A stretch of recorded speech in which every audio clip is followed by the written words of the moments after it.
ಕೃಷ್ಣನ ಮುಂದೆ ಮಾಂಸದೂಟ. ಕೇರಳದ ರೆಸ್ಟೋರೆಂಟ್ ಒಂದರ ಜಾಹೀರಾತು ಈಗ ಮಾಲೀಕರನ್ನೇ ಜೈಲು ಪಾಲಾಗುವಂತೆ ಮಾಡಿದೆ. ವಿಷು ಹಬ್ಬದ ಶುಭಾಶಯ ಕೋರೋಕ್ ಹೋಗಿ ಧಾರ್ಮಿಕ ಸಂಘರ್ಷಕ್ಕೆ ನಾಂದಿ ಹಾಡಿದ ಈ ಪೋಸ್ಟರ್ನ ಅಸಲಿ ಕಥೆ ಇಲ್ಲಿದೆ ನೋಡಿ. ಆಲಪ್ಪುಳದ ಚರ್ತಲಾದಲ್ಲಿರೋ ಮೆಹರ್ ಮಂಡಿ ರೆಸ್ಟೋರೆಂಟ್ ವಿಷು ಹಬ್ಬಕ್ಕೆ ಒಂದು ಪೋಸ್ಟರ್ ರಿಲೀಸ್ ಮಾಡಿತ್ತು. ಅದರಲ್ಲಿ ಶ್ರೀಕೃಷ್ಣನ ಫೋಟೋ ಜೊತೆಗೆ ಅರೇಬಿಕ್ ಶೈಲಿಯ ಮಾಂಸಾಹಾರದ ಖಾದ್ಯದ ಚಿತ್ರವಿತ್ತು. ಸಾಮಾನ್ಯವಾಗಿ ದೇವರಿಗೆ ಸಾತ್ವಿಕ ಆಹಾರ ನೈವೇದ್ಯ ಮಾಡೋದು ಸಂಪ್ರದಾಯ. ಆದರೆ ಇಲ್ಲಿ ಮಾಂಸಾಹಾರಿ ಖಾದ್ಯವನ್ನ ಚಿತ್ರಿಸಿದ್ದಕ್ಕೆ ಭಕ್ತರು ಕೆಂಡಾಮಂಡಲವಾಗಿದ್ದಾರೆ. ಧಾರ್ಮಿಕ ಭಾವನೆಗಳಿಗೆ ಧಕ್ಕೆ ತಂದ ಆರೋಪದ ಮೇಲೆ ಹೋಟೆಲ್ ಮಾಲೀಕರಾದ ಅರ್ಷದ್ ಮತ್ತು ಶಮ್ನಾಸ್ ಎಂಬ ಇಬ್ಬರನ್ನ ಪೊಲೀಸರು ಅರೆಸ್ಟ್ ಮಾಡಿದ್ದಾರೆ. ರೆಸ್ಟೋರೆಂಟ್ ಮ್ಯಾನೇಜ್ಮೆಂಟ್ ಈಗ ವಿಡಿಯೋ ಮಾಡಿ ಕ್ಷಮೆ ಕೇಳಿದೆ. ನಾವು ಕೇವಲ ಕರಡು ತಯಾರಿಸಿದ್ವಿ, ಯಾರೋ ಅದನ್ನ ಗ್ರೂಪ್ನಲ್ಲಿ ಹಂಚಿಕೊಂಡಿದ್ದಾರೆ ಅಂತ ಸಮರ್ಥನೆ ಮಾಡಿಕೊಂಡಿದ್ದಾರೆ.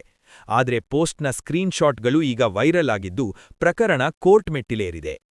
ಜಾಹೀರಾತು ಮಾಡೋ ಭರದಲ್ಲಿ ಧರ್ಮ ಮತ್ತು ನಂಬಿಕೆಗಳನ್ನ ಬಳಸಿಕೊಳ್ಳೋದು ಎಷ್ಟು ಸರಿ? ನಿಮ್ಮ ಅಭಿಪ್ರಾಯವನ್ನ ಕಮೆಂಟ್ ಮಾಡಿ ತಿಳಿಸಿ.